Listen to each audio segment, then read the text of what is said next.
Innal hamdalillah nahmaduhu wa nasta'inuhu wa nastaghfiruhu wa natubu ilaihi wa na'udzu billahi min syururi anfusina wa min sayyiati a'malina.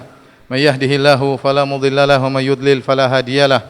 Wa asyhadu an la ilaha illallah wahdahu la syarikalah wa asyhadu anna Muhammadan abduhu wa rasuluhu la nabiyya ba'dah. Ya ayyuhalladzina amanu taqullaha haqqa tuqatih wa la tamutunna illa wa antum muslimun. Fa inna asdaqal hadithi kitabullah wa khairal huda huda Muhammadin sallallahu alaihi wasallam. Wa syarrul umuri muhdatsatuha wa kullu muhdatsatin bid'ah wa kullu bid'atin dhalalah wa kullu dhalalatin finnar. Hadirin yang dirahmati oleh Allah Subhanahu wa taala. Alhamdulillah, puji dan syukur kita panjatkan kepada Allah Subhanahu wa taala yang terus-menerus mencurahkan nikmat dan karunia-Nya kepada kita tiada henti-hentinya. Salawat dan salam semoga tercurahkan kepada junjungan kita Nabi Muhammad sallallahu alaihi wasallam dan juga kepada keluarganya serta seluruh sahabat beliau tanpa terkecuali. Sungguhnya kehidupan adalah ujian. Allah Subhanahu wa taala berfirman, "Alladzi khalaqal mauta wal hayata liyabluwakum." Dialah yang telah menciptakan kematian dan kehidupan untuk menguji kalian. Maka siapa yang masuk dalam dunia kehidupan dia pasti akan diuji. Bukan hanya orang beriman, bahkan orang-orang kafir mereka juga diuji oleh Allah Subhanahu wa taala. Kalau orang-orang kafir diuji oleh Allah, orang-orang munafik diuji oleh Allah, apatah lagi orang-orang yang beriman kepada Allah Subhanahu wa taala. Bahkan Allah telah berjanji untuk menguji mereka. Alif Lam Mim. Ahasiban nasu ayyutraku ayyaqulu amanna wa hum la yuftanun. Apakah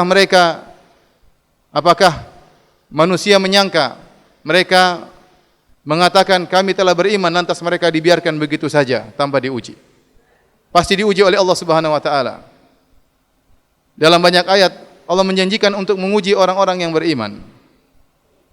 Bahkan semakin tinggi iman seorang, semakin besar ujian yang Allah akan berikan kepadanya. Karenanya dalam hadis Rasulullah SAW bersabda, "Asyadun nasi bala'an al-anbiya, thumma alladhina, thumma salihun, thumma alladhina, thumma al-amthal fal-amthal." Kata Nabi SAW, orang yang paling berat ujiannya adalah para nabi. Thumma salihun, kemudian orang-orang yang soleh. Thumma al-amthal fal-amthal, kemudian yang berikutnya dan berikutnya. Yubtalur rajulu ala qadri imanihi. Sungguhnya seorang diuji berdasarkan keimanannya. Akan tetapi meskipun Allah telah berjanji akan menguji orang-orang yang beriman, Allah beri kabar gembira kepada kita bahwasanya sebesar apapun ujian tersebut, seberat apapun ujian tersebut, pasti ada jalan keluarnya. Jalan keluar bagi siapa? Bagi yang bertakwa kepada Allah Subhanahu wa taala. Allah berfirman, "Wa may yattaqillaha yaj'al lahu makhraja."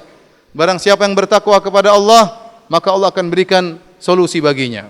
Allah berfirman, "Ya ayyuhalladzina amanu, in tattaqullaha yaj'al lakum furqana." Wahai orang yang beriman, jika kalian bertakwa kepada Allah, Allah akan berikan furqan kepada kalian. Di antara tafsiran salaf tentang al-furqan adalah al-makhraj, jalan keluar.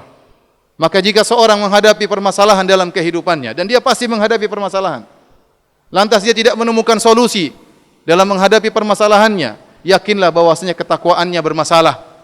Maka hendaknya dia introspeksi diri, memperbaiki dirinya. Karena Allah telah berjanji, barang siapa yang bertakwa, Allah akan berikan jalan keluar baginya. Firman Allah, "Wa may yattaqillaha yaj'al lahu makhraja." Barang siapa yang bertakwa, Allah akan berikan dia jalan keluar. Di sini waman, barang siapa, umum, mencakup siapa saja. Apakah seorang tua ataupun muda, laki maupun wanita, orang kaya ataupun orang miskin, rakyat jelata ataupun pejabat, bahkan presiden, bahkan raja. Orang-orang tersebut tidak luput dari permasalahan. Tetapi siapapun di antara mereka yang bertakwa kepada Allah, pasti ada jalan keluarnya. Dan permasalahan tidak Allah sebutkan secara khusus. Allah hanya mengatakan barang siapa yang bertakwa, Allah akan berikan jalan keluar. Maka mencakup seluruh permasalahan. Permasalahan keluarga, permasalahan individu, permasalahan komunitas, bahkan permasalahan negara. Ayat ini, hadirin yang dirahmati oleh Allah Subhanahu wa taala, yang sering kita dengar, "Wa may yattaqillaha yaj'al lahu makhraja." Barang siapa yang bertakwa kepada Allah, Allah berikan jalan keluar baginya. Ternyata Allah turunkan berkaitan dengan permasalahan yang sangat pelik bagi seorang suami maupun istri, yaitu permasalahan cerai. Ayat ini terdapat dalam surat yang namanya surat At-Talaq, yang artinya surat cerai. Kenapa? Karena dalam masalah perceraian banyak orang lupa dengan ketakwaan. Baik sang lelaki yang menceraikan secara sembarangan ataupun wanita tatkala dicerai juga tidak bertakwa kepada Allah Subhanahu wa taala. Makanya Allah berfirman, Ya ayuhan nabi, idza talaqtumun nisaa fatalliquhunna li'iddatihinna wa ahsul iddah wattaqullaha rabbakum. Kata Allah, wahai nabi, dan ini mencakup orang yang beriman juga.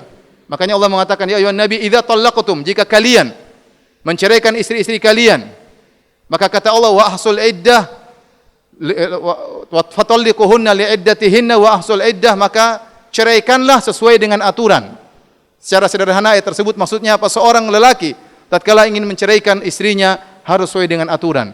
Bukan tatkala dia emosi langsung dia jatuhkan cerai. Dia harus menceraikan istrinya sesuai dengan sunnah Nabi SAW. Dan ini banyak tidak diketahui oleh para lelaki. Kalau dia hendak menjatuhkan cerai, harus istrinya tidak boleh dalam keadaan haid, harus dalam keadaan suci dan tidak boleh dia gauli. Itu baru dia boleh menjatuhkan cerai. Adapun dia menjatuhkan cerai tatkala istrinya haid, maka ini adalah perceraian yang keliru.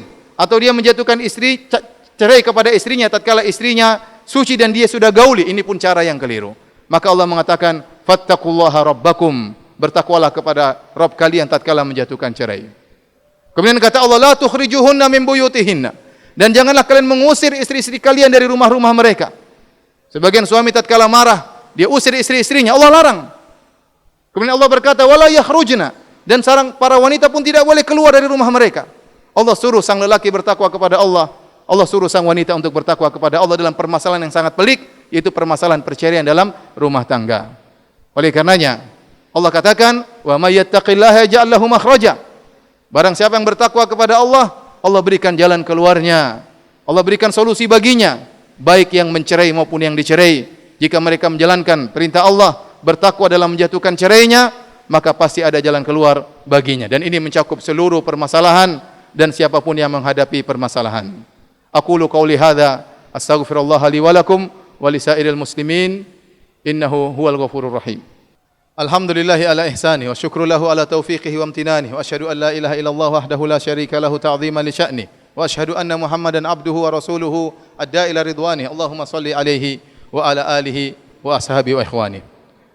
Hadirin sidang salat Jumat yang dirahmati oleh Allah Subhanahu wa taala. Sungguhnya takwa Allah, bertakwa kepada Allah adalah solusi segala permasalahan.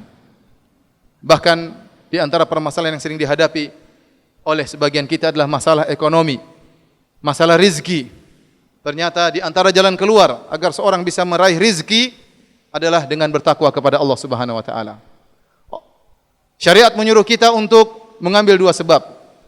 Sebab dengan berusaha bekerja. Kata Nabi SAW, ihris ala ma yanfa'uk wasta'in billah. Semangatlah engkau untuk meraih apa yang bermanfaat bagimu, dan jangan lupa wasta'in billah, minta tolonglah kepada Allah Subhanahu wa taala. Sebagian orang berusaha mencari rezeki hanya mengandalkan sebab-sebab duniawi. Dia lupa ada sebab yang lain untuk menambah rezekinya. Itu sebab takwa kepada Allah Subhanahu wa taala. Allah berfirman, "Wa may yattaqillaha yaj'al lahu makhraja." Barang siapa yang bertakwa kepada Allah, Allah berikan solusi baginya. Wa yarzuquhu min haitsu la yahtasib. Dan Allah akan berikan rizki dari arah yang dia tidak sangka-sangka. Jika Anda meraih rizki dari arah yang tidak Anda sangka, itu adalah tanda-tanda takwa Anda kepada Allah Subhanahu wa taala.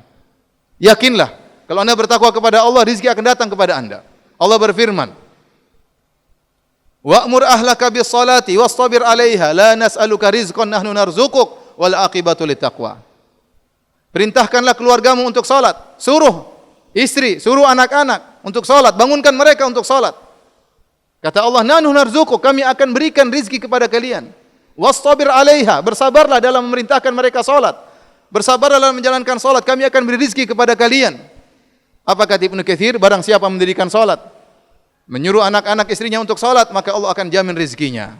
Berarti salat adalah sebab untuk mendatangkan rizki dari Allah Subhanahu wa taala. Allah Subhanahu wa taala berfirman, "Wa may yattaqillaha yaj'al lahu min amrihi yusra."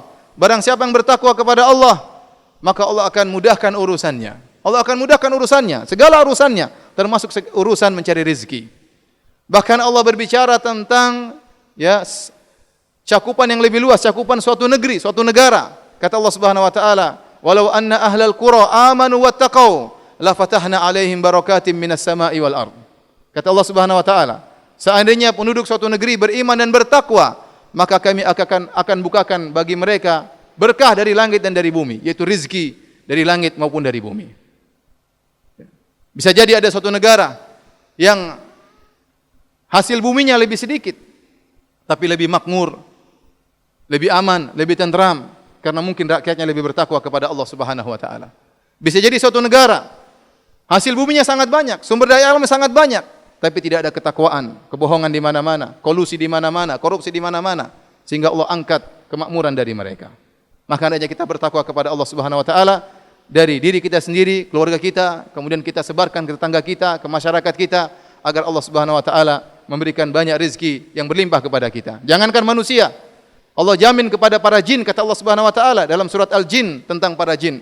Wa allaw istaqamu ala tariqati la asqainahum ma'an ghadaqa. Seandainya para jin mereka istiqamah di atas jalan yang benar, kami akan berikan kepada mereka rezeki yang banyak. Kalau jin dijamin oleh Allah Subhanahu wa taala, bagaimana lagi dengan manusia? Dan berusaha mencari rezeki disertai dengan ketakwaan yang benar, pasti mendatangkan rezeki yang banyak. Kata Allah Subhanahu wa taala, kata Nabi sallallahu alaihi wasallam, "Lau annakum tatawakkaluna 'ala Allahi haqqa tawakkulih la razaqakum kama yarzuqu at-tayr."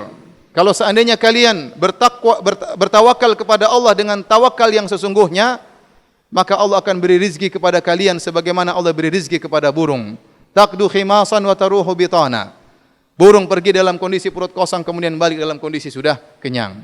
Maka kata para ulama di antara Ibnu Rajab Al-Hambali, seorang berusaha, ya, meskipun usahanya tidak besar, tetapi disertai dengan ketakwaan yang tinggi, tawakal yang tinggi, maka akan datang rezeki kepadanya dari arah yang tidak dia sangka-sangka. Inna Allaha malaikatahu yusalluna ala nabi ya ayyuhalladzina amanu sallu alaihi wa sallimu taslima. Allahumma salli ala Muhammad wa ala ali Muhammad kama sallaita ala Ibrahim wa ala ali Ibrahim innaka Hamidum Majid. Wa barik ala Muhammad wa ala ali Muhammad kama barakta ala Ibrahim wa ala ali Ibrahim innaka Hamidum Majid. Allahumma ighfiril muslimina wal muslimat wal mu'minina wal mu'minat al ahya'i minhum wal amwat innaka sami'un qaribun mujibud da'wat wa ya qadhiyal hajat. Allahumma ati nufusana taqwaha wa zakkiha anta khairu man zakkaha anta waliyuha maulaha. Rabbana zalamna anfusana wa illam taghfir lana wa tarhamna lanakunanna minal khasirin.